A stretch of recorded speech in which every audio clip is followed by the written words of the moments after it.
잠깐 기도하겠습니다.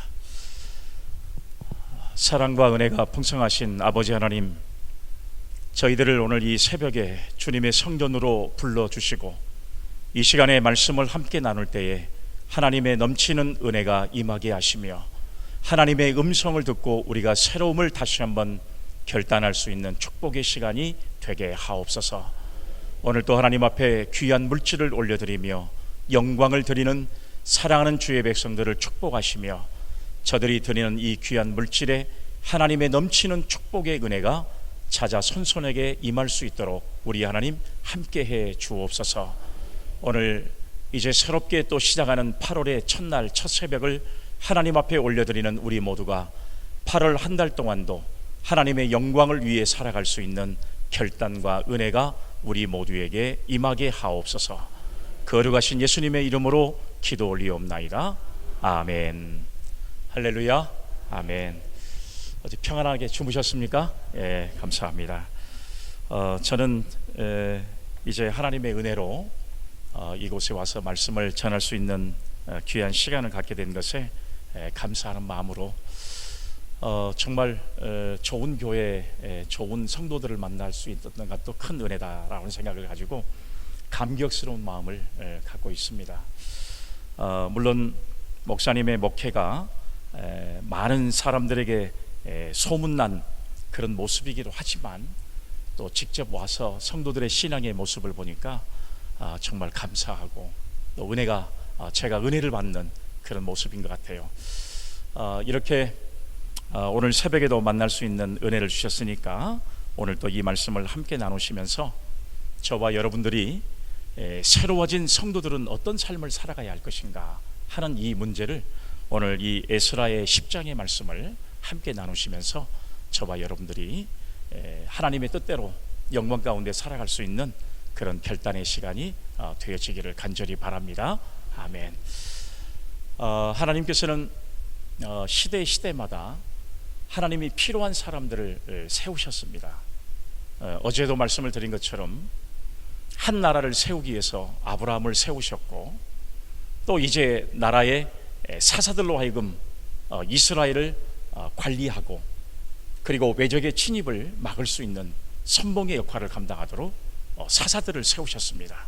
그 시대마다 또 하나님의 일을 감당할 수 있도록 제사장들을 세워서 하나님의 일을 감당하게 하셨습니다. 그런데 여러분, 이제 이스라엘 민족들이 하나님 앞에 요구하는 것은 뭐냐 그러면, 하나님, 이방 사람들도 자기 나라에 왕이 있는데 우리나라는 왕이 없습니다. 우리에게도 왕을 달라고 하나님 앞에 기도합니다. 그리고 그 뜻을 사무엘이 하나님 앞에 아뢰게 되는 거죠. 하나님, 저들이 왕을 원하고 있습니다. 하나님께서 저들에게 어떻게 대답할 수 있겠습니까? 처음에는 하나님께서 허락하지 않았어요. 왜 그래요? 우리의 만왕의 왕은 하나님이십니다. 하나님 한 분이면 될 수 있는 상황인데도 이스라엘 백성들은 또 다른 왕을 섬기길 원했습니다. 이제 이스라엘 민족들이 계속되는 이 기도에 하나님께서 사무엘에게 그러면 왕을 세우자. 그래서 세움 받은 사람이 바로 누구예요? 사울입니다. 사울은 준수했고 하나님의 뜻을 잘 준행하는 사람이었고, 그리고 하나님 보시기에 참 괜찮은 사람이라고 생각해서 하나님께서 이 사울을 왕으로 세우신 겁니다. 그 시대에 사울만한 사람이 존재하지 않았어요. 그래서 하나님께서 사울을 세우셨지만 점점 사울은 교만해져 갖고 하나님의 뜻과는 거리가 먼 생활을 하게 됐습니다. 그래서 하나님께서 사무엘을 불렀어요. 다시 이스라엘 임금을 다시 세워야 되겠다. 그리고 이 사무엘을 폐할 수밖에 없다. 이유가 뭐예요? 하나님은 순종을 원하시기 때문에 그래요. 하나님의 말씀에 따라 순종하는 신앙의 사람을 하나님께서 원하셨는데, 여러분, 그래서 이 사무엘은 하나님께서 당신을 폐위하기로 결정하시고 새로운 사람을 왕으로 세우시기를 원합니다. 또 그 시대에 하나님께서 세우심 받고 이제 하나님 앞에 세움을 받은 사람이 바로 누구였냐 그러면 이새의 아들 가운데 다윗이라고 하는 사람을 세웠습니다. 사무엘이 하나님의 명령에 따라 이새의 집에 갔을 때 이새의 집에는 정말 여러분 준수하기 이루 말할 수 없는 자녀들이 다 있었어요. 첫째를 보니까 정말 이스라엘의 왕이 될 만한 충분한 능력을 가지고 외모를 가진 사람이었습니다. 그런데 하나님은 아니라고 생각했어요. 거기 아버지 집에 있는 7명의 모든 자녀를 다 이제 하나님 앞에 물었지만 하나님께서는 그 자녀들이 하나님의 합당한 사람이 아니라는 사실을 이야기하십니다. 그러면 이 아들 말고는 다른 아들이 없습니까? 이렇게 사무엘이 아버지에게 묻습니다. 그때 이새가 우리 아들 가운데는 좀 보잘것없지만 지금 들에 나가서 양을 돌보고 있는 다윗이라고 하는 막내 아들이 있습니다. 그러면 그 아들을 한번 만나볼 수 있겠습니까? 만났더니 하나님의 마음에 합당했습니다. 인간의 눈으로 볼 때는 지도자가 별거 아닌 것 같고 저 사람이 별거 아닌 것 같아도 하나님이 보시기에 합당한 사람이 그 시대에 쓰임을 받는 거예요. 이제 다윗은 하나님의 쓰임을 받기 위해서 선택을 받았지만 쉽지 않습니다. 하나님의 귀한 일을 감당하는 데는 이런 아무런 노력 없이 되어지는 일이 절대 없어요. 물론 구원도 우리 인간의 어떤 노력과 인간의 어떤 열심을 가지고 되어진 것은 절대로 아닙니다. 하나님께서 인간에게 허락하신 구원은 하나님의 능력이고 하나님의 은혜입니다. 은혜로 받는 것인데 이 다윗은 하나님 앞에 선택을 받고 하나님의 뜻대로 누구보다도 잘 살았던 사람이에요. 이제 하나님께서 이 다윗에게 시험을 하십니다. 얼마나 이 어려움의 과정을 잘 이겨내고 정말로 하나님의 백성들을 믿음으로 잘 이끌 수 있는 사람인가를 시험하기를 시작하는데 그 시험의 기간이 13년 동안이나 계속돼요. 죽음의 고비를 13년 동안이나 고비를. 여러분 이 죽음의 고비를 13년을 이기게 되는데 10년 동안은 누구에게? 사울에게. 3년 동안은 누구에게? 그 아들 압살롬에게. 참 많은 어려움을 이제 갖게 된다는 사실이에요. 이런 어려운 과정 속에서 다윗을 진짜 도왔고 함께 했던 사람이 있었기 때문에 오늘날의 다윗은 하나님이 가장 위대하게 사용하고 하나님이 보시기에 가장 아름다운 일을 감당했던 사람으로 성경 구약 성경에 기록된 사람으로 성경에 남아있는 것을 우리가 볼 수가 있습니다. 아무리 여러분 사람이 뛰어난 사람이라 할지라도 여러분 자기가 가지고 있는 능력이 특출한 사람이라 할지라도 협력자가 없으면 하나님의 일은 감당할 수가 없습니다. 하나님께서 반드시 그 사람을 협력할 수 있는 사람을 보내주시고 돕고 그리고 그 일을 위해서 기도하는 협력자가 얼마나 중요하게 요구되는지 몰라요. 저도 여러분 목회를 하면서 이 목회를 하는 데 있어서 인간의 노력과 인간의 지식과 능력으로 되어지는 것은 아니라는 사실을 날마다 깨닫고 있습니다. 하나님이 도와주시기를 간절히 바라고 그리고 하나님 앞에 간절히 기도하고 때로는 하나님 앞에 제단에 무릎 꿇고 앉아서 하나님 앞에 간절히 도움을 기다리고 그리고 그 도움의 시간이 될 때까지 인내하는 마음을 가져야만 하나님께서 이 일에 하나님의 놀라운 역사와 돕는 협력자가 생긴다는 사실을 참 절감할 때가 참 많아요. 그런데 여러분 오늘 이렇게 성경에 보면 하나님의 위대한 일을 감당했던 이 다윗이라고 하는 사람은 물론 그 사람 자체도 신앙적인 사람이고 그가 그렇게 많은 어려움을 오랜 동안 겪으면서도 단 한순간도 하나님을 향해서 원망하거나 범죄한 일이 없습니다. 그리고 하나님을 향해서 늘 찬송하고 하나님께 늘 감사했던 신앙의 모습을 우리는 시편의 말씀을 통해서 너무 잘 알 수가 있다는 이야기예요. 여러분 사람이 이러기가 결코 쉽지가 않습니다. 그런데 이 다윗은 하나님의 속성과 하나님의 진실을 가장 깨끗하고 가장 바르게 알았던 사람이 다윗이었기 때문에 하나님은 어떠한 상황에 처하든지 나와 함께 하신다는 사실을 고백했어요. 그래서 그는 고백한 말 중에 가장 위대한 말이 뭐예요? 여호와가 나의 목자가 되신다라는 사실을. 나는 부족함이 없다. 그래서 여러분 세워진 이스라엘은 이제 다윗이 생명이 다하고 난 다음에 그의 아들 솔로몬에게 왕위가 이제 이어지게 되는 것입니다.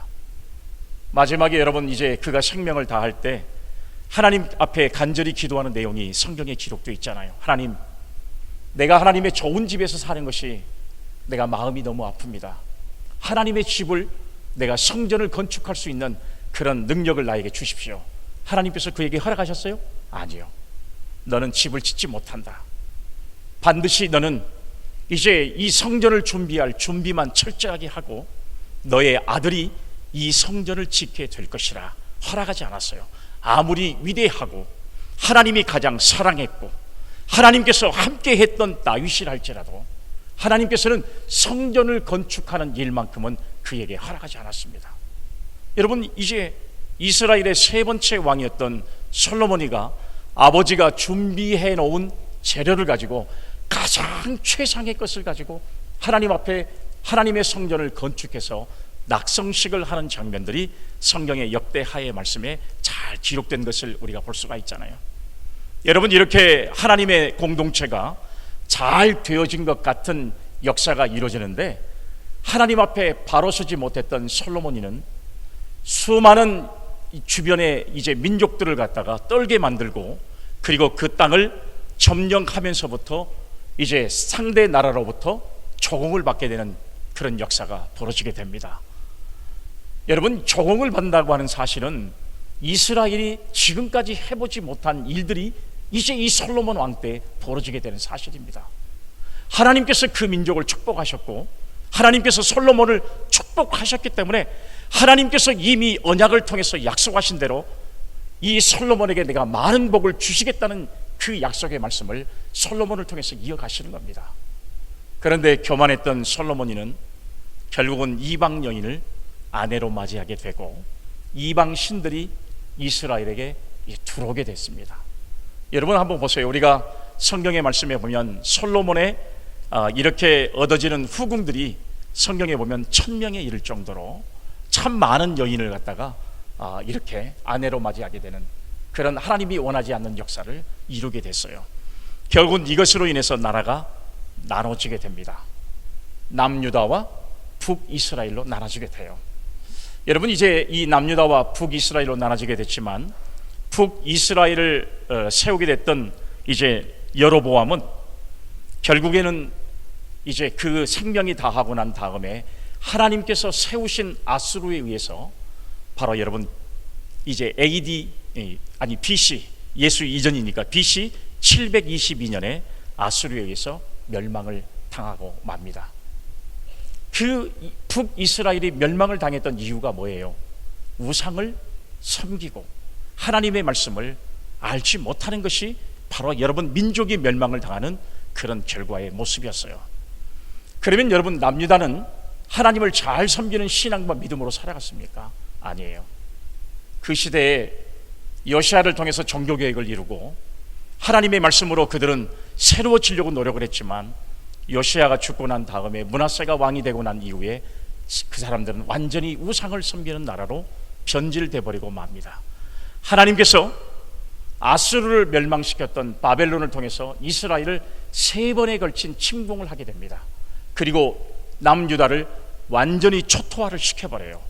그리고 난 다음에 마지막에 시드기야 왕은 눈이 뽑히고 결국은 자식들이 자기 보는 앞에서 결국은 무참하게 살해를 당하는 그런 일을 경험하면서 결국은 이제 하나님께서 원하신 대로 바벨론의 포로 생활을 가게 되는 그런 비참한 최후의 모습이 성경에 기록되어 있는 말씀이에요. 제가 여러분 오늘 아침에 이 말씀을 드리는 이유는 바로 무엇이냐 그러면 하나님의 말씀으로 바로 세워져야 할 공동체가 하나님의 말씀을 저버리고 세상의 것을 쫓고 그리고 여러분 이제 하나님의 말씀을 저 멀리하고 우상을 섬기는 이 결과는 하나님께서는 민족이라 할지라도 결국은 이렇게 그 민족을 멸망할 수밖에 없는 그런 결과를 초래한 것입니다. 그런데 여러분, 남유다의 멸망을 예언했던 예레미야가 이스라엘 민족들에게 계속 하나님 앞에 돌아오라고 하나님의 말씀을 계속 증거해요. 하나님께 돌아오라는 사실이에요. 일어나서 돌아오라, 하나님의 말씀으로 돌아오라. 그들은 하나님의 말씀을 듣지 않았습니다. 오히려 예레미야를 죽이려고 했습니다. 구덩이에 빠뜨려서 거기서 헤어나지 못하도록 예레미야를 압박했습니다. 그럴 때마다 하나님께서 그를 다시 살려서 하나님의 말씀을 증거하도록 했습니다. 그런데 여러분, 우리가 성경의 말씀에 보면 그렇게 담대하게 예레미야가 하나님의 말씀을 증거했음에도 불구하고 이스라엘, 특히 남유다 가운데 하나님의 말씀을 온전하게 받는 사람들이 많지가 않았습니다. 오히려 제사장들, 오히려 여러분, 우리가 보면 하나님 앞에 믿음으로 살아야 할, 정말 여러분 하나님 앞에 선택을 받은 사람들이 오히려 더 죄를 짓고 더 오히려 하나님과 반하는 그런 삶을 살았던 것이 바로 남유다의 마지막의 모습이에요. 하나님께서 예레미야를 다시 부르십니다. 안 되겠다. 특히 이 남유다의 가운데 사람들을 선정해서 이제 이 민족을 바벨론의 포로 생활을 하게 만들어야 되겠다 하고 약속하신 것이 포로 생활 70년의 약속을 하십니다. 그리고 그 백성들을 바벨론의 포로 생활을 하게 만들었어요. 이때 1차의 침공을 받을 때 잡혀간 사람이 우리가 성경에 나타나 있는 다니엘과 그 3명의 친구들이 바로 바벨론이 1차 침공 때 잡혀갔던 바로 포로예요. 그러면 여러분, 70년간의 이 남유다가 바벨론의 포로 생활을 하게 된 이유는 바로 무엇입니까? 하나님께서 다시 새로운 공동체를 만들기 위해서 준비시켜 놓은 사람들을 그 남유다의 모습에서 잠깐 빼서 바벨론에서 살게 만드셨다가 70년이 지나고 난 이후에 다시 하나님의 공동체를 세우려고 하는 것이 하나님의 목적이었어요. 아무리 범죄한 이스라엘 민족들이었지만 하나님께서 이스라엘에게 말씀하시고, 특히 여러분 우리가 엘리야에게 말씀하신 것처럼 그렇게 힘들고 어려운 시기였지만, 우상을 섬기는 그 시대의 모습이었지만, 하나님께서는 반드시 그 시대에 믿음을 지키고 신앙을 지켰던 사람들을 하나님께서 반드시 그 사람을 통해 역사하신다는 사실을 우리에게 가르쳐주고 있는 교훈의 말씀 아닙니까? 엘리야가 갈멜산상에서 하나님의 놀라운 역사로 이방신 850명과 싸움을 벌입니다. 놀라운 역사가 일어났습니다. 그런데 아합과 이세벨이 이제 이 엘리야를 죽이겠다고 하니까 엘리야가 광야로 도망을 칩니다. 그리고 하나님, 나 죽겠습니다. 못 살겠습니다. 이럴 때 하나님께서 그에게 나타나셔서 아직도 이스라엘은 믿음을 지키는 사람이 7,000명이나 남아있다는 사실, 너 혼자 있는 게 아니라 하나님께서 남겨놓으신 자 7,000명이 있다는 사실을 말씀하고, 그 시대에 하나님께서 쓰임받는 믿음의 사람들을 우리를 통해 역사하신 것처럼 세상이 아무리 힘들고 어려워도 신앙과 믿음을 지키는 사람들이 있기 때문에 우리는 아직 소망이 있는 줄로 믿으시기를 바랍니다. 아무리 여러분 우리가 세상이 힘들고 어려워도 하나님께서는 그 시대마다 하나님의 쓰임을 받는 믿음의 사람들, 오늘 이 시간 예배하는 저와 여러분들이 있기 때문에 오늘 이 새벽에도 주님 전에 나와서 하나님 앞에 간절하게 기도하고 베델의 신앙을 회복하기를 간절히 바라는 저와 여러분들에게 하나님의 사명이 반드시 오늘 우리에게 있다는 사실이에요.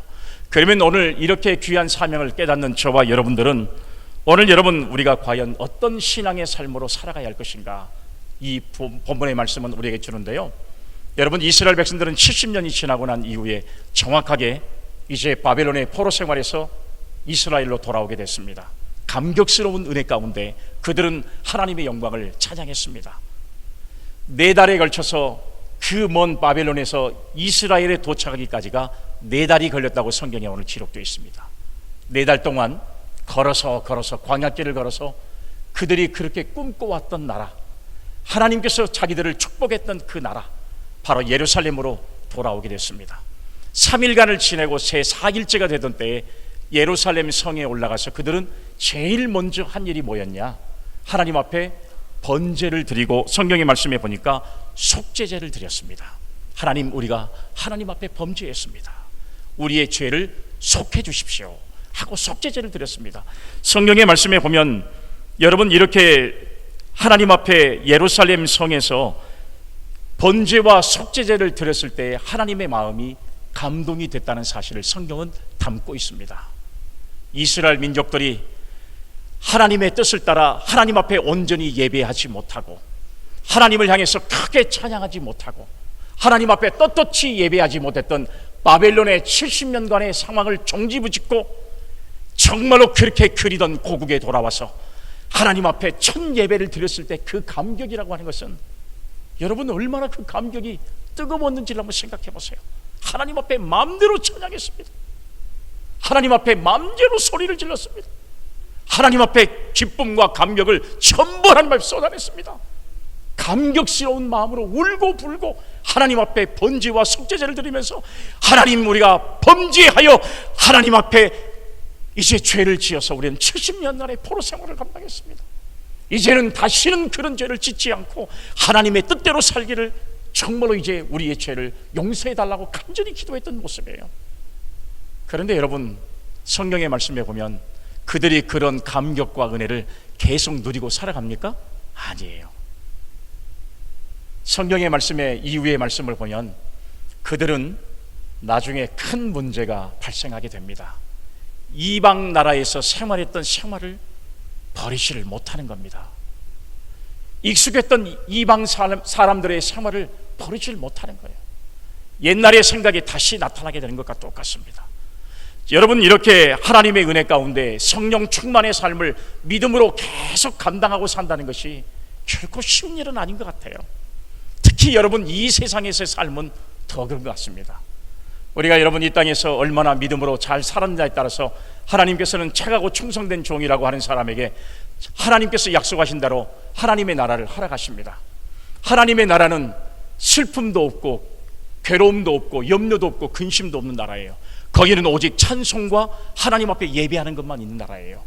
여러분, 이런 나라가 우리가 이제 하나님 이 땅에 사는 동안에 신앙과 믿음으로 갈 수 있는 나라이기 때문에 그곳에서 하나님의 영광을 찬양하면서 우리는 날이 새면 다시 또 찬양하고 또 날이 새면 찬양하고 밤이 맞도록 하나님 앞에 영광을 돌릴 수 있지만 이 세상에서의 삶은 그렇게 할 수가 없어요. 교회를 떠나고 나면 또 세상의 염려, 근심 속에 살아갈 수밖에 없는 현실이 바로 우리가 사는 현실인 것을 알 수 있습니다.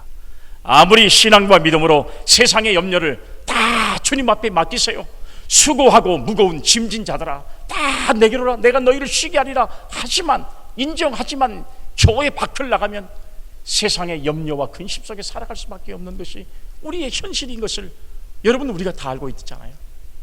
오늘 여러분, 이 바벨론의 포로 생활에서 돌아왔던 이스라엘 백성들은 하나님 앞에 범죄하기를 시작했는데 오늘 성경의 말씀에 보면 뭐라고 그랬냐? 성경의 말씀에 보니까요, 방백들과 고관들이 이 죄에 더욱 으뜸이 되었다고 하는 사실을 성경이 기록하고 있습니다. 큰 문제가 벌어진 겁니다. 지도자들이 바꿔지지 않는 거예요. 변화되지 않는 거예요. 그래서 바벨론의 이 포로 생활에서 잃어버렸던 그 감격과 하나님 앞에서의 그 예배도 잠시, 이제는 에스라에게 너무나도 절망적인 소식이 그에게 전해지는 것은 뭐냐면 하나님의 말씀대로 살아야 할 지도자들이 오히려 하나님 앞에 범죄하고 과거의 생활 속에서 끊지 못하는 이방 생활을 하게 되는 이 소식이 당시에 여러분 이제 학사 겸 제사장이었던 에스라에게 전해지게 된 겁니다. 그럴 때 이 소식을 들었던 에스라는 절망할 수밖에 없었어요. 우리가 여러분 한번 생각해 보세요. 하나님의 말씀이 전해졌을 때 우리가 이 어려움의 과거를 잘 극복하고 믿음으로 살려고 할 때 하나님의 말씀과 충만한 은혜가 충만했던 이 모습이 잠시 사라져버리고 다시 옛생활로 돌아가는 공동체의 모습을 보면서 지도자는 절망할 수밖에 없는 그런 상황이 오늘 여러분 이 본문의 말씀을 통해서 우리가 알 수가 있거든요. 그래서 여러분, 이 에스라는 절망하면서 하나님 앞에 눈물로 금식하고 그리고 절규하면서 하나님 앞에 통성기도를 드린 겁니다. 하나님, 이 백성들의 죄를 어떻게 하면 좋겠습니까? 정말로 제가 하나님의 뜻을 따라 이 백성들을 하나님 이끌고 이 나라에 왔지만 나는 그 백성들을 이끌 만한 자격과 능력이 없습니다. 하나님, 어떻게 하면 좋겠습니까?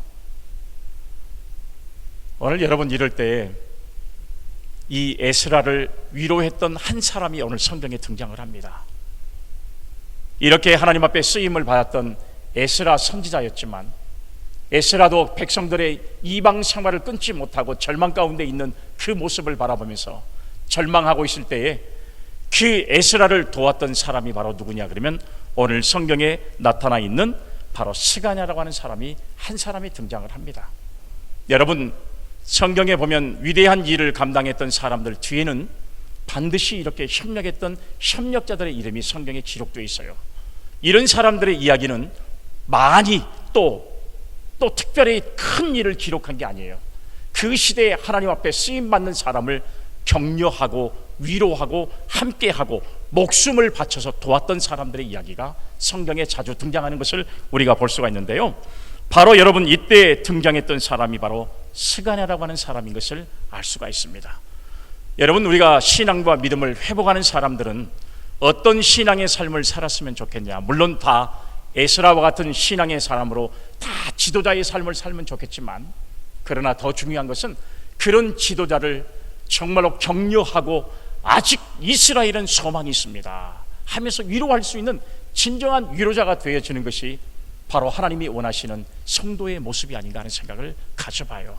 오늘 저는 여러분 이 스가랴라고 하는 사람의 신앙을 우리가 한번 생각해 보려고 하는데요, 이 스가랴는 절망하고 있는 에스라를 어떻게 위로했을까? 오늘 본문의 말씀해 보니까 여러분 이렇게 위로해 주는 사람은 어떤 모습이었어요? 아직 소망이 있습니다. 여러분, 소망이 있다고 하는 이 말씀은 긍정적인 사람이 되었으면 좋겠다는 사실입니다. 우리 예수 믿는 사람은 긍정적인 사람이 돼야 돼요. 여러분, 아침에 우리가 이 말씀을 함께 좀 무거운 말씀이 될지 모르겠습니다만, 우리는 과연 긍정의 사람인지 부정의 사람인지 우리 자신들을 우리가 한번 스스로 돌이켜 볼 수 있는 모습이 됐으면 좋겠습니다. 과연 나는 사람들에게 위로를 주는 사람인지, 아니면 나는 사람들에게 오히려 화를 이끄는 사람이 되고 있는지, 과연 나는 하나님의 은혜를 가지고 하나님의 말씀으로 새롭게 된 우리 자신이 과연 우리는 어떤 모습으로 이 땅에 살아가고 있는지.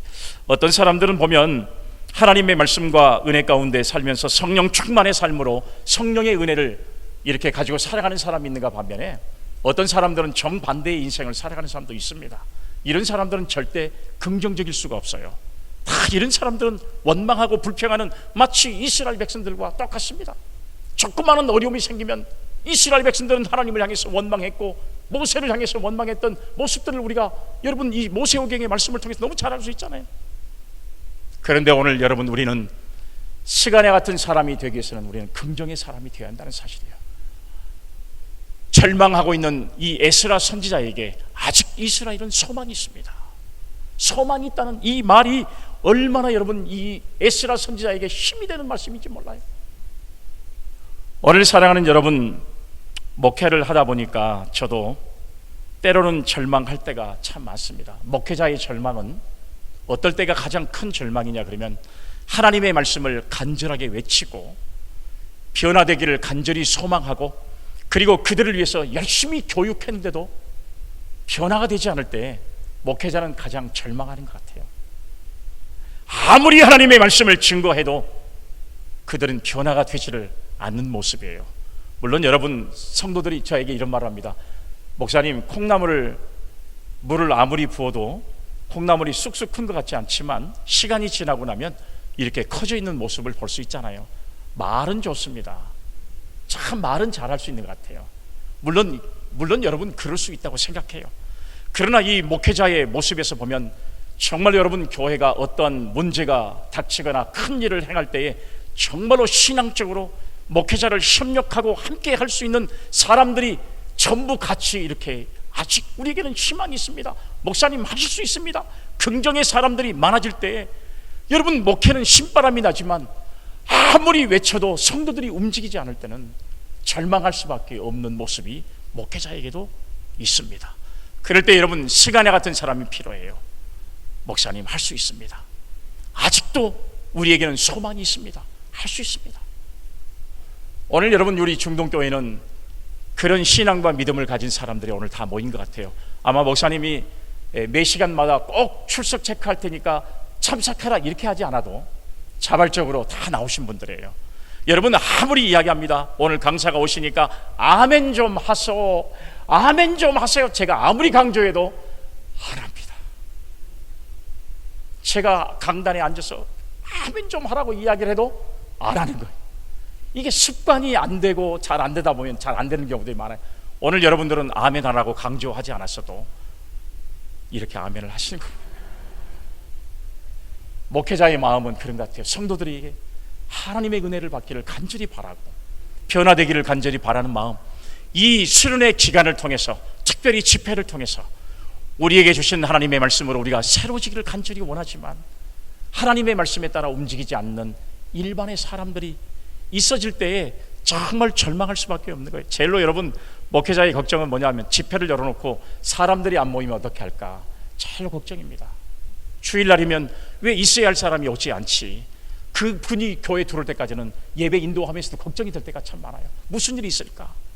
있어야 할 사람이 없을 때, 참석해야 할 사람이 참석하지 않았을 때, 정말 여러분, 이 집회에는 반드시 참석해서 은혜를 받아야 할 성도들 아무리 강조해도 참여하지 않는데, 오늘 여러분들 교회는 이렇게 많은 분들이 참여해서 하나님의 말씀으로 아멘하고 하나님의 말씀으로 새로워지기를 간절히 소망하는 이런 모습은 하나님의 영광을 이룰 수 있는 참 좋은 교회다.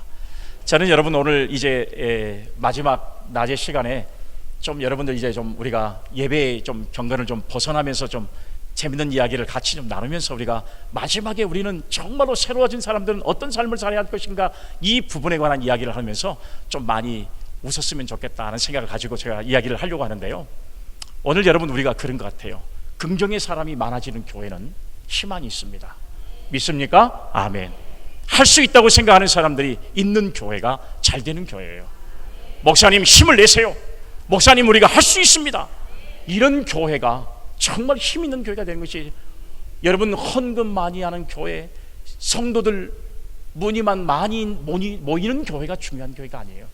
정말로 목회자를 위해서 협력하고 함께 할 수 있고 어려움을 당하는 성도들을 위로할 수 있는 성도들 많아져야 돼. 내가 정말로 당신을 위해서 기도하고 있습니다. 여러분, 이렇게 협력해 줄 수 있는 위로자가 많아지는 교회가 진짜 여러분 좋은 교회가 되는 거예요.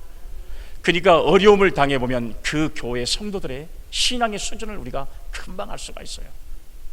오늘 여러분, 우리 사랑하는 우리 중동교회는 오늘 여러분 이제 이 스가랴가 에스라 선지자에게 아직도 이스라엘에 대한 희망이 있습니다 라고 소망을 이야기한 것처럼, 이렇게 긍정의 신앙과 믿음을 가지고 하나님께 영광이 될 수 있는 아름다운 모습이 우리 모두에게 있기를 간절히 주님의 이름으로 기원합니다. 아멘.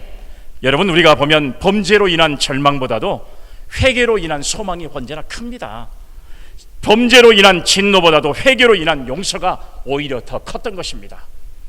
여러분, 이스라엘에게도 아직도 소망이 있습니다. 믿음을 지키는 사람들, 아직도 신앙을 지키는 사람들, 물론 범죄한 사람, 하나님의 뜻을 멀리하는 사람도 있었지만 그래도 하나님께서 그 사람들 가운데 세워놨던 사람들이 있기 때문에 우리에게는 아직도 소망이 있습니다.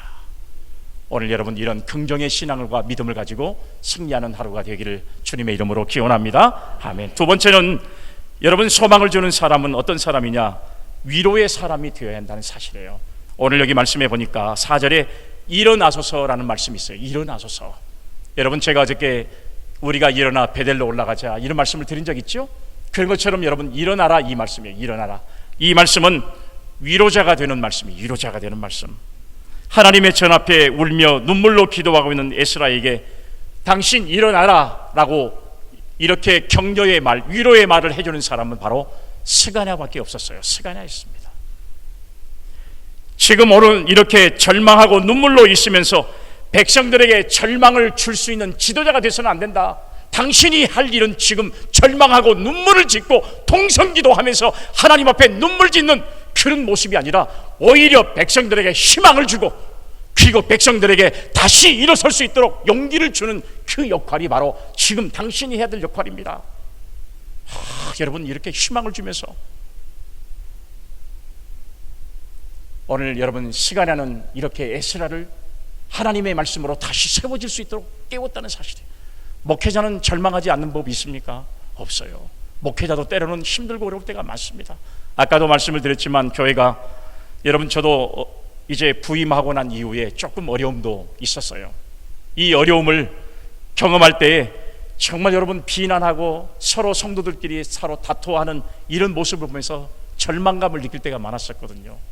그럴 때 여러분 정말로 목회자를 위해서 위로해주고, 목사님 우리가 있습니다, 우리와 함께 하시게 염려하지 마세요, 걱정하지 마세요, 이렇게 용기를 줬던 분들이 계셨기 때문에 정말 여러분 힘을 내서 지금 짧은 기간이지만 11년 동안 하나님의 은혜 가운데 목회를 할 수가 있었던 것 같아요. 저도 여러분 이제 이렇게 힘들고 어려울 때 하나님 앞에 눈물로 강단에서 2년 동안을 눈물로 기도했습니다. 밤마다 잠을 이루지 못하고 하나님, 왜 나에게 이런 어려움을 주십니까? 왜 나에게 이런 고통을 주셨습니까? 왜 나에게 이런 힘들고 어려운 시간을 보내게 하셨습니까? 내가 무슨 하나님 앞에 죄를 졌습니까? 내가 하나님 앞에 잘못한 것이 뭐가 있습니까? 누구보다 열심히 일했고 누구보다도 최선을 다했던 왜 자신에게 하나님 이런 어려움을 주십니까? 하면서 여러분 많이 불렀던 노래가 있어요. 힘을 내세요. 왜 나만 겪는 고통이냐고. 여러분, 이런 찬송을 부르면서 얼마나 절망하면서 하나님 앞에 몸부림을 쳤는지 몰라요. 하나님, 이 어려움을 왜 내게 주십니까? 왜 하나님 이런 고통을 내게 주십니까? 절망하면서. 그럴 때 여러분, 제 곁에는 저를 위로해 주는 사람들이, 스가랴 같은 사람이 있었어요. 목사님, 힘내세요. 우리와 함께 하겠습니다.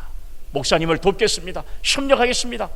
그런 사람들이 있었기 때문에 그 어려움을 잘 극복하고 이렇게 하나님의 교회를 세울 수 있는 기회가 되지 않았나 하는 생각을 가져봐요.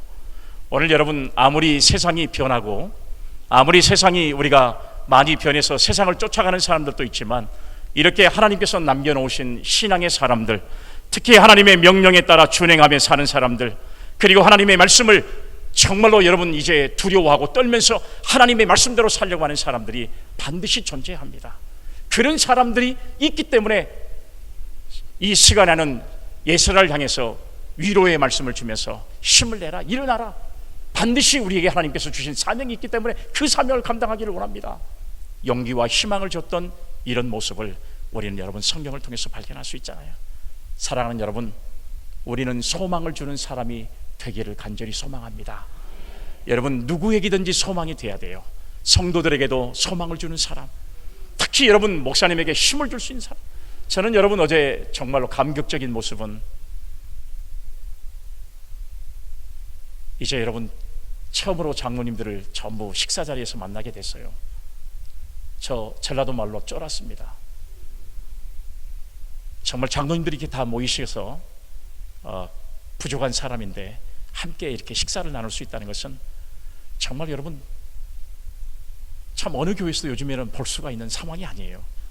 우리가 헌신 예배를 가도 잘 그런 모습이 보이지 않습니다. 그런데 저는 그때 기가 팍 죽었어요. 정말 좋은 교회구나. 그리고 장로님들이 이렇게 대화하는 이런 모습들을 보니까 전부 위로의 모습, 서로 격려하는 모습, 서로 칭찬하는 모습. 아마 여러분 지도자들이 이러면 나머지 성도들은 물어볼 것도 말 것도 없어요. 어제 젊으신 분들이 쭉 앉아있는 모습들을 제가 이제 어제는 떨어가지고 제가 잘 못 봤는데 이렇게 끝날 무렵에 보니까 참 그분들의 모습을 바라보면서도 정말 목회자를 협력하면서 함께할 한 분 한 분들이 얼마나 소중한가. 제가 이제 조금 두 번째 쓰니까 제가 조금 이렇게 여유 있게 좀 쳐다봅니다. 이렇게 보면서 어제 한번 장로님들을 만나서 쫄아버리고 나니까 여러분 눈을 뜨기가 좀 별로 이렇게, 오늘 보니까 저는 이렇게 그 드럼을 치는 분이 여자분인 줄은 오늘 처음 알았습니다. 정말 멋진 모습. 어제 찬양하는 모습 제가 찬양단 너무 잘합니다 이 말도 떨어가지고 제가 하지를 못했어요. 그 모습을 바라보면서 정말 천사들의 모습, 오늘 여기 앉아 계신 여러분들의 웃는 모습은 그야말로 여러분 하나님의 나라에서 정말로 이제 그 얼굴빛이 해같이 빛나는 하나님의 칭찬을 받을 수 있는 충분한 그런 신앙의 사람들의 모습이 아닐 수 없다. 정말 여러분 오히려 제가 은혜가 돼요. 제가 오히려 목사님으로부터 이제 제가 명령에 순종하기 위해서 왔지만 제가 은혜를 받습니다. 제가 어제 전화했어요. 우리 교회 장로님한테 전화해서 제가 은혜를 받는다. 오히려 나에게 하나님께서 은혜 받고 오라는 그런 시간으로 제가 생각합니다. 너무 감사합니다. 진짜 여러분 우리 교회 성도들을 모시고 와서 예배를 같이 참여하면서 정말 여러분 이 교회의 모습들을 한번 견학을 시켜야 되겠구나 하는 생각도 가져져요. 우리가 이런 모습들을 바라보면서 오늘 여러분 우리는 스가랴 같이 여러분 오늘 일어나라 위로의 말을 잘 할 수 있는 성도가 되어야 됩니다. 여러분 우리가 보면 긍정적인 사람이 된다는 것, 위로의 사람이 된다는 것 결코 쉽진 않아요. 그러나 우리는 새로워지는 성도, 믿음의 신앙을 회복하는 성도들은 반드시 이런 삶을 살아갈 수가 있습니다. 마지막으로 보면 이제 결론적인 말씀으로 여기 성경의 말씀에 보니까 4절에 우리가 도우리니 힘써 행하소서라는 말씀이 있어요. 힘써 행하소서 우리가 돕겠나이다.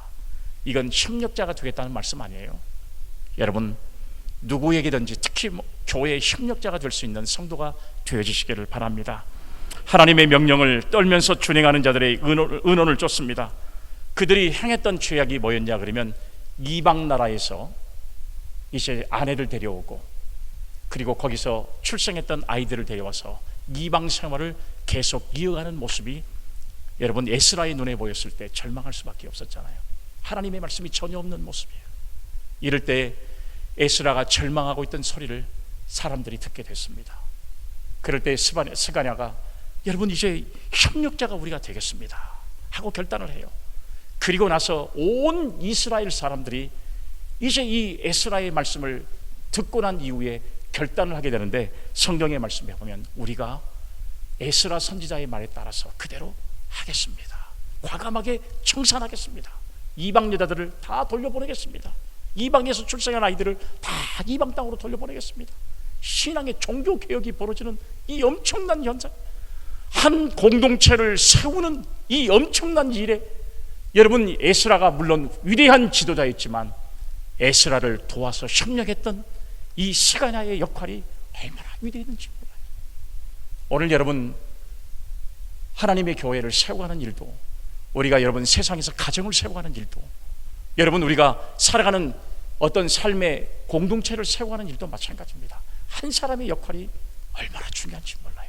이 한 사람의 신앙의 모습이 나라 공동체를 전체를 세우는 역사를 이루게 되고, 지도자를 세워서 하나님의 역사를 이루어가는 엄청난 역사를 이루게 된 것처럼, 여러분 오늘 우리는 스가랴 같은 정말로 이제 누군가에게 협력자가 될 수 있는 그 한 사람의 소망을 주는 사람이 될 때 우리는 하나님의 영광과 은혜 가운데 축복받는 성도가 될 줄로 믿으시기를 바랍니다. 아멘. 이제 말씀을 정리하겠습니다. 여러분 신약 성경의 가장 위대한 사람으로 성경에 기록된 사람은 저는 개인적으로 바울을 생각합니다. 바울이 이렇게 위대한 정말 전도자가 될 수 있었던, 사도가 될 수 있었던 원인은 제일 먼저 바울을 알아봤던 바나바의 역할이에요. 바나바가 없었다면 예루살렘 교회에서 그를 알아보지 못했습니다. 변화됐던 바울이었지만 여러분 어제까지만 해도 예수 믿는 사람을 잡아주겠던 사람을 누가 믿겠습니까? 아무도 바울을 믿어주는 사람이 없었어요. 그런데 그 바울을 믿어줬던 신앙의 사람이 바로 여러분 바나바였어요. 바나바가 그를 예루살렘에서 1년간 같이 사역할 수 있도록, 그리고 바울이 가졌던 그 놀라운 그 여러분 지혜와 그리고 그 명예를 잘 하나님의 영광을 위해서 쓰이게 했던 역할을 감당했던 사람이 바울이었습니다. 여러분 바나바였어요. 그런데 바울이 그것만 가지고 위대한 사도가 될 수 있었던 건 아니에요. 여러분 성경의 로마서의 말씀에 보면 바울을 도왔던 사람의 이야기가 이름이 다 교명이 되는데요, 그 중에 가장 대표적인 사람이 누구예요? 아굴라와 브리스가라고 하는 사람이에요. 이 사람은 바울을 위해서 뭐라고 그랬어요? 목숨이라도 내놓을 만한 준비가 되어 있는 사람이라. 여러분 이런 협력자가 있다는, 여러분 이 사실에 바울은 생명을 거쳐서 하나님의 말씀을 증거했던 그런 모습이었습니다.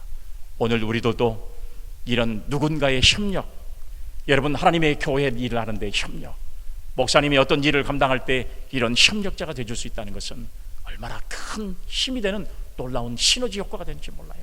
그럴 때 여러분 하나님의 교회 공동체는 바르게 세워져 가고 하나님의 영광을 이룰 수 있는 아름다운 공동체가 돼서 정말 우리 중동교회가 더욱더 하나님의 뜻을 온전하게 이루어갈 수 있는 그런 아름다운, 정말 이 지상에서는 정말 하나님의 영광과 하나님의 뜻을 가장 잘 인도할 수 있는 교회, 여러분 지도자 한 사람의 이 모습이 공동체를 변화시키고 지역사회를 변화시키고 정말 이 군산 지역뿐만 아니라 우리 온 나라의 가장 아름다운 교회로 세워갈 수 있는 이런 역사를 이룬 것처럼, 그런 일을 역할을 감당하는 데는 바로 여러분들의 한 사람 한 사람의 소망을 주는 여러분들 한 사람이 있었기 때문에 그런 일들을 감당할 수 있었다는 사실을 생각하면서 우리는 스가랴 같은 존재가 되어줄 수 있는 그런 성숙한 믿음의 사람이 되기를 주님의 이름으로 축복합니다. 아멘. 거룩하신 하나님 아버지, 하나님의 은혜를 진심으로 감사합니다. 오늘 하나님께서 주신 말씀을 통해서 우리가 스가랴와 같은 믿음의 삶을 통해 정말 우리가 소망을 주고 그리고 우리가 위로를 줄 수 있는 아름다운 삶을 살아가는 결단과 각오가 우리에게 임하게 도와주셔서 이 말세기 말에 어디에서 믿음을 보겠느냐고 말씀하시는 주님의 말씀에 우리가 여기 있습니다. 우리의 믿음으로 하나님의 영광의 나라를 세워가게 도와주옵소서. 고백할 수 있는 우리 중동교회 모든 성도들 되게 하옵소서. 하나님 아버지, 귀한 목사님이 목회를 감당하시면서 정말 우리 사랑하는 성도들의 심력을 통해서 하나님의 역사를 이루어갈 수 있는 은혜를 허락해 주신 것을 감사합니다. 이 모든 일에 하나님께서 영광을 받으시고 우리 모든 한 성도 한 성도가 소중한 분임을 온전히 깨닫고 하나님의 나라를 온전하게 세워갈 수 있도록 역사해 주옵소서. 거룩하신 예수님의 이름으로 기도 올리옵나이다. 아멘.